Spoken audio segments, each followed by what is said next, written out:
Hi, welcome back to second part of our chapter Genetics of Life. ജീവന്റെ ജനിതകം എന്നതിന്റെ രണ്ടാം ഭാഗത്തേക്ക് സ്വാഗതം. In our last class we have discussed about chromosomes, DNA and genes.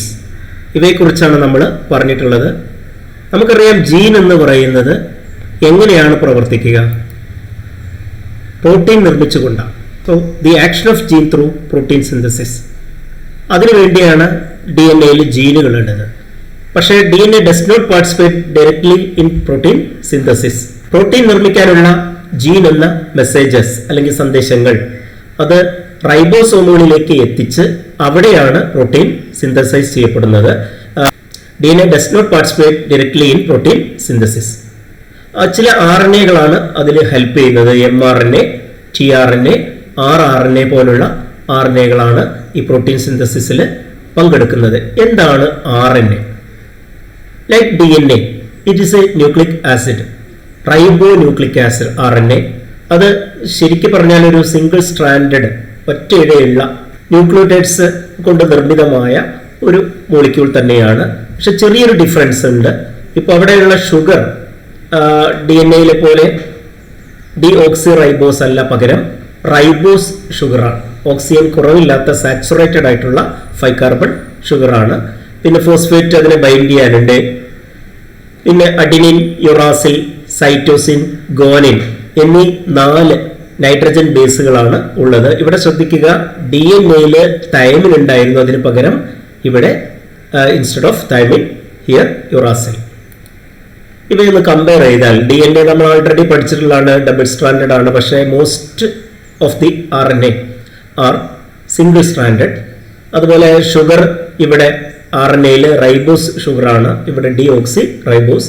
നേരത്തെ ഞാൻ സൂചിപ്പിച്ചതുപോലെ അഡിനിൻ, തൈമിൻ, ഗ്വാനിൻ, സൈറ്റോസിൻ എന്ന nitrogen ബേസുകൾ ഉള്ളപ്പോൾ ഇവിടെ അഡിനിൻ, യുറാസിൽ, ഗ്വാനിൻ, സൈറ്റോസിൻ എന്നുള്ളതാണ്. മാത്രമല്ല ഇത് ഡബിൾ സ്ട്രാൻഡഡ് ആയതുകൊണ്ട് അഡിനിൻ തൈമിനുമായിട്ടും ഗ്വാനിൻ സൈറ്റോസിനുമായിട്ടും ആ ബോണ്ടിങ് നിർവഹിച്ചാണ് റങ്സ് ലൈക്ക് അല്ലെങ്കിൽ പടികൾ പോലുള്ള ഭാഗങ്ങൾ ഉണ്ടാവുന്നതെന്ന് നമ്മൾ കണ്ടിരുന്നു.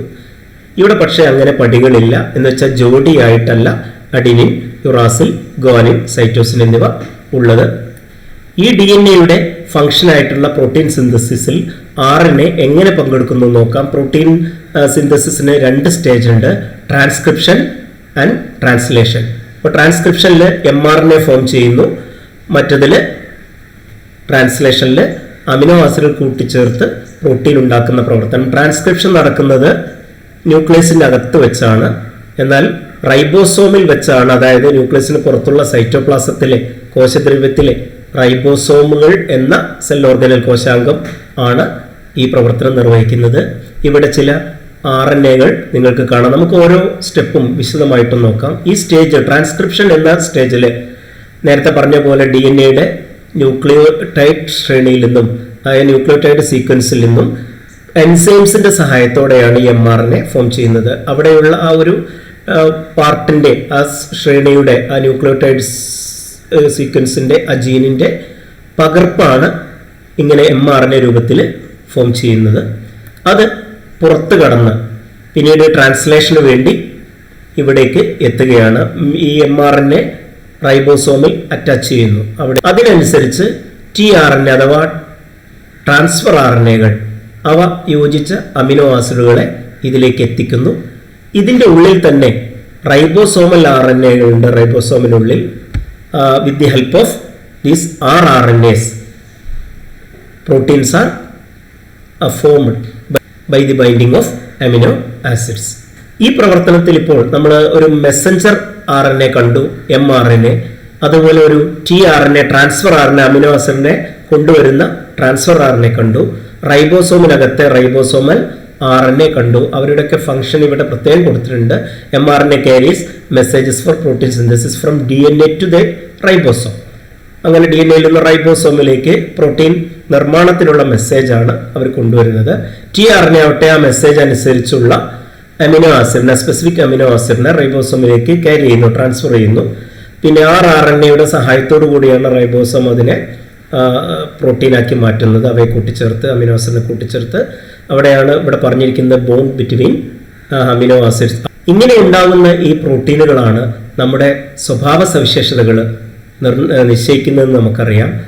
Genes are responsible for characteristic features and also they control metabolic activities in the cells. അങ്ങനെ ആ ജീനുകളെക്കുറിച്ചും അതുപോലെ തന്നെ ഹെറിഡിറ്റി പാരമ്പര്യത്തെക്കുറിച്ചും വേരിയേഷൻസിനെ കുറിച്ചൊക്കെ പ്രതിപാദിക്കുന്ന ശാസ്ത്രശാഖയാണ്, ബ്രാഞ്ച് ഓഫ് സയൻസ് ആണ് ജനറ്റിക്സ് എന്ന് നമ്മൾ നേരത്തെ പഠിച്ചിട്ടുണ്ട്. ഇതിന്റെ പിതാവായിട്ട്, ജനിതശാസ്ത്രത്തിന്റെ പിതാവായി അറിയപ്പെടുന്നത് ഗ്രിഗർ ജൊഹാൻ മെൻഡൽ ആണ്, father of genetics. He conducted many hybridisation experiments in garden P plants. പൈസം sativum എന്ന ഇവിടെ കാണുന്ന തരത്തിലുള്ള ഇത്തരം പയർച്ചെടിയിലാണ് അദ്ദേഹം തൻ്റെ പരീക്ഷണങ്ങൾ നടത്തിയത്. അദ്ദേഹം 1856 മുതൽ 1863 വരെ, 1863 വരെ അദ്ദേഹം 28,000-ഓളം ഗാർഡൻ പീ പ്ലാന്റ്സ് പരീക്ഷണത്തിന് വിധേയമാക്കി എന്നാണ് പറയുന്നത്. അധ്യാപകനും ബോട്ടാണിസ്റ്റും അഗസ്റ്റീനിയൻ പ്രീസ്റ്റുമായിട്ടുള്ള അദ്ദേഹം അന്ന് ജോലി ചെയ്തിരുന്ന ബ്രൂണെ, ഇന്നത്തെ ചെക്ക് റിപ്പബ്ലിക്കിലെ ബ്രൂണെ, അവിടെയുള്ള സെന്റ് അഗസ്റ്റീനിയൻ മൊണാസ്ട്രിയിലാണ്, ആ ആശ്രമത്തിലെ ഗാർഡനിലാണ് 28,000 ഗാർഡൻ പീ പൈസം സറ്റീവം അദ്ദേഹം നട്ടു വളർത്തി അതിൽ ഹൈബ്രിഡൈസേഷൻ എക്സ്പെരിമെന്റ് നടത്തിയത്. ഹി കൺസിഡേർഡ് 7 സ്പെസിഫിക് ക്യാരക്ടേഴ്സ്, 7 പ്രത്യേക സവിശേഷ സ്വഭാവങ്ങളെ അധികരിച്ച് അദ്ദേഹം പഠനം നടത്തി. അങ്ങനെ അദ്ദേഹം മനസ്സിലായി എ പെയർ ഓഫ് ഫാക്ടേഴ്സ്, ഇന്നതിനെ ജീൻ എന്ന് നമ്മൾ വിളിക്കും, കൺട്രോൾസ് ഈച്ച് ക്യാരക്ടർ. ഓരോ സ്വഭാവത്തെയും നിയന്ത്രിക്കാൻ ഒരു ജോഡി ഘടകങ്ങളുണ്ട്. ഒന്ന് മാതാവിൽ നിന്നും ഒന്ന് പിതാവിൽ നിന്നും ആണ് കിട്ടുന്നത്. അദ്ദേഹം അത് സിംബൽസ് അല്ലെങ്കിൽ പ്രതീകങ്ങൾ ഉപയോഗിച്ച് ചിത്രീകരിച്ചു. അങ്ങനെ അദ്ദേഹം അത് നാച്ചുറൽ ഹിസ്റ്ററി സൊസൈറ്റിയിൽ അവതരിപ്പിച്ചു 1865. പക്ഷേ അത് അവഗണിക്കപ്പെട്ടു. മാത്രമല്ല സസ്യസങ്കരങ്ങളെക്കുറിച്ചുള്ള പരീക്ഷണങ്ങൾ, experiments on plants hybridization was one of his publication. However these were ignored. പിന്നീട് 1884 മരിച്ച് ഒരു 16 വർഷങ്ങൾക്ക് ശേഷം 1900-ലാണ് 1900-ലാണ് Hugo de Vries, Carl Correns, Erich von Tschermak, Hugo de Vries, Carl Correns, Erich Tschermak എന്നിവർ അത് റീഡിസ്കവർ ചെയ്യുന്നത്. അദ്ദേഹത്തിൻ്റെ ഫൈൻഡിങ്സ് അവർ ലോസ് ഓഫ് ഇൻഹെറിറ്റൻസ് എന്ന പേരിൽ അറിയപ്പെട്ട ഫൈൻഡിങ്സ് അവർ റീഡിസ്കവർ ചെയ്ത് പബ്ലിഷ് ചെയ്തതോടുകൂടിയാണ് അത് regarded as the father of genetics. അദ്ദേഹം കൺസിഡർ ചെയ്ത 7 സ്വഭാവ സവിശേഷതകൾ, 7 ക്യാരക്ടേഴ്സ് ഇവിടെ കൊടുത്തിട്ടുണ്ട്. ഹൈറ്റ് ഓഫ് പ്ലാന്റ്, സസ്യത്തിൻ്റെ ഉയരം, ഫ്ലവറിൻ്റെ പൊസിഷൻ, അതുപോലെ ഷേപ്പ് ഓഫ് സീഡും കളർ ഓഫ് സീഡ് കോട്ടും, പിന്നെ സീഡിൻ്റെ ഉള്ളിലെ കോട്ടിലിഡൻ അല്ലെങ്കിൽ ആ ഫുഡ് റിസർവ് ഫുഡായിട്ടുള്ള ബീജാന്നമായി അറിയപ്പെടുന്ന അതിൻ്റെ കളറ്, അതുപോലെ ഫ്രൂട്ടിൻ്റെ കളറും ഷേപ്പും ഒക്കെയാണ് അദ്ദേഹം പരീക്ഷണത്തിന് വിധേയമാക്കിയത്. അദ്ദേഹത്തിൻ്റെ ഒരു സ്വഭാവത്തിൻ്റെ ജോഡി പരിഗണിച്ചുകൊണ്ടുള്ള, ഒരൊറ്റ ക്യാരക്ടർ പരിഗണിച്ചുകൊണ്ടുള്ള ഹൈബ്രിഡൈസേഷൻ, അത് മോണോ ഹൈബ്രിഡ് ക്രോസ് എന്നാണ് അറിയപ്പെടുന്നത്.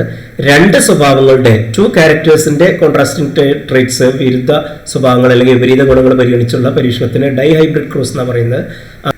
മോണോ ഹൈബ്രിഡ് ക്രോസ് നമ്മൾ ഇന്ന് ഒന്ന് ചർച്ച ചെയ്യാം. അത് ഞാൻ നേരത്തെ പറഞ്ഞ പോലെ ഒരു ക്യാരക്ടറാണ്. ഇവിടെ ഹൈറ്റ് എന്ന് പറയുന്നതിൻ്റെ, ആ ഒരു ഉയരം എന്ന് പറയുന്നതിൻ്റെ ആ സ്വഭാവത്തിൻ്റെ കോൺട്രാസ്റ്റിംഗ് ട്രേറ്റ്സ്, അതായത് ടാൾനെസ്, ഡോർഫ്നെസ്, ആ ഉയരം കൂടിയത് കുറഞ്ഞത് എന്നുള്ളതാണ് മാതൃസസ്യങ്ങളെ ആയിട്ട് തിരഞ്ഞെടുത്തത്. അദ്ദേഹം സെലക്ട് ചെയ്ത് ഇങ്ങനെ പ്യുവറായിട്ടുള്ള ഉയരം കൂടിയ പ്ലാന്റിനെയും പ്യുവറായിട്ടുള്ള ഉയരം കുറഞ്ഞ ഡോർഫ് പ്ലാന്റിനെയുമാണ്. അവയുടെ ഈ ഒരു വർഗസങ്കരണത്തിലൂടെ, ഹൈബ്രിഡൈസേഷനിലൂടെ he produced certain offsprings. അതിനെ നമുക്ക് F1 generation, first filial generation, 1ാം തലമുറ അല്ലെങ്കിൽ F1 തലമുറ എന്നൊക്കെ പറയും. എല്ലാം ഉയരം കൂടിയതായിരുന്നു. ഉയരം കുറഞ്ഞതിൻ്റെ, ഡോർഫിൻ്റെ ഒരു സിംറ്റവും ഇതിൽ ഉണ്ടായിരുന്നില്ല. അദ്ദേഹം അത് സിമ്പിൾ ഉപയോഗിച്ച് ചിത്രീകരിച്ചു. ഇങ്ങനെ ടോൾ, അച്ഛനിൽ നിന്നും അമ്മയിൽ നിന്നും കിട്ടുന്ന ഒരു പെയർ എന്നുള്ള അർത്ഥത്തിൽ ഇവിടെ ക്യാപിറ്റൽ ടി, ഇതിൽ ഡോർഫിൽ സ്മോൾ ടി. ഇവിടെ അങ്ങനെയാണെങ്കിൽ ക്യാപിറ്റൽ ടിയും സ്മോൾ ടിയും കൂടി കാണും, പക്ഷെ ഒന്ന് മാത്രമേ പ്രകടമായിട്ടുള്ളൂ. ആ പ്രകടമാകുന്ന ഗുണത്തെ പ്രകട ഗുണം അല്ലെങ്കിൽ ഡൊമിനന്റ് ട്രേറ്റ് എന്നാണ് പറയുക. ആ സമയത്ത് പ്രകടമാവാതെ ഹിഡൻ ആയിട്ടുള്ള മറിഞ്ഞിരിക്കുന്ന ഗുണത്തെ ഗുപ്ത ഗുണം അല്ലെങ്കിൽ റിസസീവ് ട്രേറ്റ് എന്ന് പറയും. അങ്ങനെ when plants that differ in a pair of contrasting traits are hybridized, only one trait is expressed. ആ എക്സ്പ്രസ്ഡ് ആയിട്ടുള്ളതാണ് ഡോമിനന്റ് ട്രേറ്റ് അല്ലെങ്കിൽ പ്രകട ഗുണം. while the other remains hidden. ആ ഹിഡൻ ആയിട്ടുള്ളതാണ് റിസസീവ് ട്രേറ്റ് അല്ലെങ്കിൽ ഗുപ്ത ഗുണം എന്ന് പറയുന്നത്.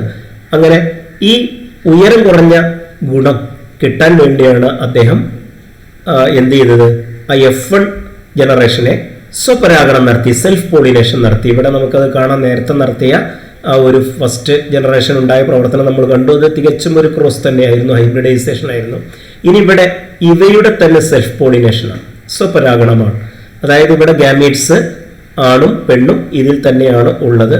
അങ്ങനെ അദ്ദേഹം സെക്കൻഡ് ജനറേഷൻ, രണ്ടാം തലമുറ F2 ജനറേഷൻ ഉൽപ്പാദിപ്പിച്ചപ്പോൾ അതിൽ 3/4 മുക്കാൽ ഭാഗവും ഉയരം കൂടിയവയായിരുന്നു, ടോളായിരുന്നു.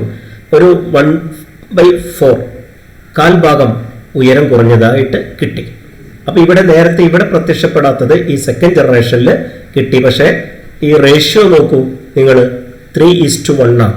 മുക്കാല് കാല് എന്നുള്ള അർത്ഥത്തിൽ ആണ് ഇതിനെ നമ്മൾ കണക്കാക്കേണ്ടത്. ടോട്ടൽ 1064 പ്ലാന്റ്സിനെ കിട്ടിയപ്പോൾ out of these 787 were tall and 277 were dwarf. ഇത് മറ്റു രീതിയിൽ നമുക്ക് നോക്കാം. ഈ മുക്കാൽ ഭാഗത്തിൽ നമ്മൾ 3 കരുതുക, അത് 3 ടോളാണ്, അതായത് മുക്കാൽ ഭാഗം, ഒരു കാൽ ഭാഗം മാത്രം ഡോർഫ്. അങ്ങനെ ratio between them will be 3:1. Gametes ഉണ്ടാവുമ്പോൾ ഇതിങ്ങനെ വരുന്നു. ഒരു പെയറിൽ നിന്ന് ഏതെങ്കിലും ഒരെണ്ണം മാത്രം വരുന്നു, രണ്ടും കൂടി ചേർന്ന് ഉണ്ടാവുന്നു. ഫർദർ ആയിട്ട് അവയുടെ സ്വപരാഗണ സെൽഫ് പോളിനേഷൻ നടക്കുമ്പോൾ അവരുടെ ഗാമീറ്റ്സും, മെയിൽ ഗാമീറ്റ്സ് ഇങ്ങനെയാണെങ്കിൽ ഫീമെയിൽ ഗാമീറ്റ്സ് അതേപോലെ തന്നെ ഇങ്ങനെ ഉണ്ടാവും. ഈ രൂപത്തിൽ ഈ ക്യാപിറ്റൽ ടി ചേരുമ്പോൾ, രണ്ട് ഗാമീറ്റും മെയിൽ ഫീമെയിൽ ക്യാപിറ്റൽ ടി ചേരുമ്പോഴാണ് പ്യുവർ ടോൾ കിട്ടുന്നത്. എന്നാൽ ക്യാപിറ്റൽ ടി സ്മോൾ ടി ഇവിടെയും, അതുപോലെ ഇവിടുത്തെ ക്യാപിറ്റൽ ടി ഈ സ്മോൾ ടിയോട് ചേരുമ്പോഴുള്ള ഇത് ഹൈബ്രിഡാണ്, എന്നാലും ടോളാണ്. ഈ രണ്ടിലുള്ള സ്മോൾ ടി അടങ്ങിയ ഗാമീറ്റ്സ് യുണൈറ്റ് ചെയ്യുമ്പോഴാണ് സ്മോൾ ടി തികച്ചും ഡോർഫായ. അപ്പം ഇവിടെ ഇത് ഈ 3 ടോളാണ്, പക്ഷേ ഇത് പ്യുവർ ടോളും മറ്റേത് ഹൈബ്രിഡ് ആയിട്ട് രണ്ടും കൂടി ചേർന്നതാണ്. ഇത് തികച്ചും ഡോർഫ്. അങ്ങനെ ഈ മോണോ ഹൈബ്രിഡ് ക്രോസിൽ നിന്ന് അദ്ദേഹത്തിന് കിട്ടിയ ഒരു 4 നിഗമനങ്ങൾ ഇവിടെ കൊടുക്കുന്നുണ്ട്, മെൻഡൽസ് പോസ്റ്റുലേറ്റ്സ്. ഒരു സ്വഭാവത്തെ നിയന്ത്രിക്കുന്ന 2 ഘടകങ്ങൾ ചേർന്നാണ്. Trait is controlled by 2 factors. ഒന്ന് അച്ഛനിൽ നിന്നും ഒന്ന് അമ്മയിൽ നിന്ന് കിട്ടാമെന്ന് നമ്മൾ പറഞ്ഞു. എക്സാമ്പിൾ ക്യാപിറ്റൽ ടി ആവാം, അല്ലെങ്കിൽ ക്യാപിറ്റൽ ടി സ്മോൾ ടി ആവാം, അല്ലെങ്കിൽ സ്മോൾ ടി ആവാം. അതിൽ 1ാം തലമുറയിലെ സന്താനങ്ങൾ, ഫസ്റ്റ് ജനറേഷനിൽ ഈ വിപരീത ഗുണങ്ങളിൽ, ഈ കോൺട്രാസ്റ്റിംഗ് ട്രേറ്റ്സ് അല്ലെങ്കിൽ അലീൽസിൽ ഒന്ന് മാത്രമേ പ്രകടമാവുള്ളൂ, അത് എക്സ്പ്രസ് ചെയ്യുള്ളൂ. അതാണ് ഡോമിനന്റ് ട്രേറ്റ്. മറ്റേത് ഹിഡൻ ആയിരിക്കും, മറിഞ്ഞിരിക്കും, അല്ലെങ്കിൽ ഗുപ്ത ഗുണം എന്ന് പറയും. അതാണ് റിസസീവ് ട്രേറ്റ്. 3ാമത് ലിംഗകോശങ്ങൾ ഉണ്ടാകുമ്പോൾ വെൻ ഗാമീറ്റ്സ് ആർ ഫോംഡ്, ഈ സ്വഭാവത്തെ നിർണ്ണയിക്കുന്ന ഘടകങ്ങൾ അല്ലെങ്കിൽ factors that determine traits get separated without mixing. ഒരിക്കലും കൂടി ചേർന്നില്ല. ക്യാപിറ്റൽ ടിയോടൊപ്പം സ്മോൾ ടി ഒരിക്കലും ഗാമീറ്റിലേക്ക് വരുന്നില്ല, സെപ്പറേറ്റ് ചെയ്താണ് പോകുന്നത്. പിന്നെ 2ാം തലമുറയിലെ സെക്കൻഡ് ജനറേഷനിലെ ഓഫ് സ്പ്രിങ്സിലെ സന്താനങ്ങളിലെ ഇവയുടെ അനുപാതം 3:1 ആണ്. The ratio of dominant to recessive traits in the offspring of the second generation is 3:1. അങ്ങനെ ഒരു ജീനിന് 2, ഇപ്പൊ ക്യാപിറ്റൽ ടി സ്മോൾ ടി, അങ്ങനെ 2 അലീലുകൾ ഉണ്ടാവും. ഇവിടെ നോക്കൂ, ഈ ഒരു ക്രോമസോമില് ഇവിടെയാണ് ഉയരത്തിന്റെ ജീൻ ഇരിക്കുന്നെങ്കിൽ ഒന്നിൽ നിന്ന് അച്ഛനിൽ നിന്ന് കിട്ടിയതാണെന്ന് സങ്കല്പിക്കുക, മറ്റേത് അമ്മയിൽ നിന്നാണ് സങ്കല്പിക്കുക. അങ്ങനെ മാതൃസസ്യങ്ങൾ പാരന്റ് പ്ലാന്റ്സ് 2 നിന്ന് കിട്ടിയതിൽ ഒന്നിൽ ക്യാപിറ്റൽ ടി ഉണ്ടെങ്കിൽ അതേ പൊസിഷനിൽ നോക്കുക, അവിടുത്തെ ഇതിൻ്റെ ഉള്ളിലെ DNA സ്മോൾ ടി എന്ന് പറയുന്ന ഫാക്ടർ ഉണ്ടാവും. എന്ന് വെച്ചാൽ ഇന്ന് നമുക്കറിയാം ഘടകങ്ങളല്ല ജീനുകളാണെന്ന്. അങ്ങനെ 1 മാത്രമേ എക്സ്പ്രസ് ആവുന്നുള്ളൂ, 2 ഒരുമിച്ച് എക്സ്പ്രസ് ആവുന്നില്ല. ഈ എക്സ്പ്രസ് ചെയ്ത് കിട്ടുന്ന ആ സ്വഭാവത്തെ നമ്മൾ ഫീനോടൈപ്പ് എന്ന് പറയും. എന്നാൽ ജനറ്റിക്കലി ജീനോടൈപ്പ് ആയിരിക്കും ഉണ്ടായിരിക്കുക. ഒരു എക്സാമ്പിൾ പറഞ്ഞാൽ ഇവിടെ നോക്കൂ, ഇതിൽ ജീനോടൈപ്പ് ക്യാപിറ്റൽ ടി, ഫീനോടൈപ്പ് ഉയരം കൂടിയ അല്ലെങ്കിൽ ടാൾനെസ്. ഇവിടെ ജീനോടൈപ്പ് സ്മോൾ ടി, അതിൻ്റെ ഫീനോടൈപ്പ് ഉയരം കുറഞ്ഞത് ഡോർഫ്. ഇവിടെ നോക്കൂ നിങ്ങൾ, സെക്കൻഡ് ജനറേഷനിൽ ഇവ ജീനോടൈപ്പിൽ വ്യത്യാസമുണ്ടല്ലേ, പക്ഷെ ഫീനോടൈപ്പ് എന്താണ്? ഉയരം കൂടിയവയാണ്. ഓൾ ആർ ടോൾ, എല്ലാം ടോൾ പ്ലാന്റ്സ് ആണ്. പക്ഷെ ജീനോടൈപ്പിൽ വ്യത്യാസമുണ്ട്. ഇവിടെ ജീനോടൈപ്പ് ഇത്, ഫീനോടൈപ്പ് ഈ ഉയരം കുറഞ്ഞതെന്നുള്ള ഡോർഫ്നെസ് എന്നുള്ള സ്വഭാവം. ഇതുപോലെ അദ്ദേഹം വേറെയും മോണോ ഹൈബ്രിഡ് ക്രോസുകൾ നടത്തിയിട്ടുണ്ട്. അങ്ങനെ പൂക്കളുടെ സ്ഥാനം, ആക്സിയൽ ടെർമിനൽ എന്ന് പറയുന്ന പൊസിഷൻ നോക്കിയിട്ടും, അതുപോലെ വിത്തിൻ്റെ ആകൃതി റൗണ്ട്, റിങ്കിൾഡ്, ഉരുണ്ടത്, ചുരുങ്ങിയൊക്കെ ആയിട്ട് പരിഗണിച്ചൊക്കെ അദ്ദേഹം F1 കഴിഞ്ഞ് സെൽഫ് പോളിനേഷൻ നടത്തി F2 ഉണ്ടായപ്പോൾ ഏകദേശ അനുപാതം 3:1 ആയിരുന്നു. ഒരു ആവറേജ് റേഷ്യോ വാസ് 3:1. ഇനി രണ്ട് സ്വഭാവങ്ങൾ പരിഗണിച്ചുകൊണ്ടുള്ള ഡൈഹൈബ്രിഡ് ക്രോസിനെ കുറിച്ച് പറഞ്ഞിട്ടുണ്ടോ, അത് നമുക്ക് അടുത്ത ക്ലാസ്സിൽ ചർച്ച ചെയ്യാം. ഇപ്പോൾ ഇനി കുറച്ച് ചോദ്യങ്ങൾക്ക് ഉത്തരം പറയാം. ജനിതകശാസ്ത്രത്തിൻ്റെ പിതാവ് ആരാണ്? Who is the father of genetics? അദ്ദേഹം അങ്ങനെ അറിയപ്പെടാനുള്ള കാരണം വൈ ഈസ് കൺസിഡേർഡ് സോ? നമുക്കറിയാം Gregor Johann Mendel. He conducted various hybridization experiments in pea plants and arrived at certain conclusions which laid foundations of genetics. അദ്ദേഹം പയർച്ചെടികളിൽ പൈസം സറ്റൈവൻ എന്ന് പറയുന്ന തോട്ടപ്പയർ ചെടികളിൽ വർഗസങ്കരണ പരീക്ഷണം നടത്തി ഉണ്ടാക്കിയെടുത്ത ചില നിഗമനങ്ങളാണ് പിൽക്കാലത്ത് ജനിതകശാസ്ത്രത്തിൻ്റെ അടിത്തറയായത്. രണ്ടാമത്തെ question, what are the 2 stages in the protein synthesis of gene? ജീനിൻ്റെ പ്രോട്ടീൻ നിർമ്മാണത്തിലെ 2 ഘട്ടങ്ങൾ ഏതെല്ലാം? നമുക്കറിയാതെ ട്രാൻസ്ക്രിപ്ഷനും ട്രാൻസ്ലേഷനും. ഓരോന്നും എവിടെ വെച്ച് നടക്കുന്നു? ആദ്യത്തേത് ന്യൂക്ലിയസിനകത്ത്, മറ്റേത് സൈറ്റോപ്ലാസം അഥവാ കോശദ്രവ്യത്തിൽ നടക്കും. ഓരോ ഘട്ടത്തിലും ഉണ്ടാകുന്ന എന്താണ്? What forms at each stage? In first stage, അതായത് ഇൻ ട്രാൻസ്ക്രിപ്ഷൻ, അതിലുണ്ടാകുന്ന എന്താണ്? mRNA forms. mRNA ആണ്, മെസ്സഞ്ചർ RNA ആണ് ഉണ്ടാകുന്നത്. മറ്റതിൽ രണ്ടാമത്തെ സ്റ്റേജിലാവട്ടെ forms protein. Third question, amino acid വഹിക്കുന്ന ഈ ഒരു ചിത്രത്തെ തിരിച്ചറിയത് ന്യൂക്ലിക് ആസിഡ് ആണ്. Identify this nucleic acid which carry amino acid. നമുക്കറിയാം ട്രാൻസ്ഫർ RNA അഥവാ tRNA ആണ്. Fourth question, monohybrid cross, dihybrid cross ഒന്ന് തമ്മിൽ ഒന്ന് താരതമ്യം ചെയ്യാൻ, differentiate between mono hybrid and dihybrid cross. ഒരു ക്യാരക്ടറിൻ്റെ ഓപ്പോസിറ്റ് ട്രൈറ്റ്സ് കൺസിഡർ ചെയ്തുകൊണ്ടുള്ള പരീക്ഷണം എക്സ്പെരിമെൻ്റ് മോണോ ഹൈബ്രിഡ് ക്രോസ് ആണ്. എന്നാൽ അത് 2 സ്വഭാവത്തിൻ്റെ 2 ക്യാരക്ടേഴ്സിൻ്റെ ഡിഫറെൻറ്റ് ട്രൈറ്റ്സ് ആണ് പരിഗണിക്കുന്നതെങ്കിൽ അങ്ങനെയുള്ള ഹൈബ്രിഡൈസേഷനാണ് ഡൈഹൈബ്രിഡ് ക്രോസ്. ഇനി last question, fifth question, alleles എന്താണ്? ഫോംസ് ഓഫ് ജീൻസ് ആണ്. Generally 2 forms are there for each allele. ഓരോ അലീലിനും 2 സ്വഭാവമുണ്ട്. അപ്പോൾ ക്യാപിറ്റൽ ടിയുടെ അലീലാണ് സ്മോൾ ടി, അല്ലെങ്കിൽ സ്മോൾ ടിയുടെ അലീലാണ് ക്യാപിറ്റൽ ടി എന്ന് വേണമെങ്കിൽ നമുക്ക് പറയാം. എന്നതുപോലെ ചിലപ്പോൾ ക്യാപിറ്റൽ ടിയുടെ കേസിലാണെങ്കിൽ ക്യാപിറ്റൽ ടിയുടെ അലീല് ക്യാപിറ്റൽ ടി തന്നെയാണ്, മറ്റേ ക്യാപിറ്റൽ ടിൻ്റെതും അലീലും ഈ ആദ്യത്തെ ക്യാപിറ്റൽ ടി തന്നെയാണ്. Genotype and phenotype. ജീനോടൈപ്പ് എന്ന് പറഞ്ഞാൽ ജനറ്റിക് നേച്ചറാണ്, എന്നാൽ ഫീനോടൈപ്പ് എന്ന് പറഞ്ഞാൽ എക്സ്പ്രസ്ഡ് ക്യാരക്ടറാണ്. അതായത് ഉദാഹരണത്തിന് ക്യാപിറ്റൽ ടി സ്മോൾ ടി ഇവയൊക്കെ ഞാൻ നേരത്തെ പറഞ്ഞു ജീനോടൈപ്പ് വ്യത്യാസം ഉണ്ടെങ്കിലും ഫീനോടൈപ്പായിട്ട്, അതായത് നമുക്ക് പുറത്തേക്ക് കാണുന്നത് ടോൾ എന്നുള്ള ഗുണങ്ങളാണ്, അതായത് ഉയര കൂടുതലാണ്. അപ്പോൾ ഫീനോടൈപ്പ് എന്ന് പറഞ്ഞാൽ പുറത്തേക്കുള്ള എക്സ്പ്രസ്ഡ് സ്വഭാവമാണ്, പുറത്തെ സ്വഭാവമാണ് എന്ന്.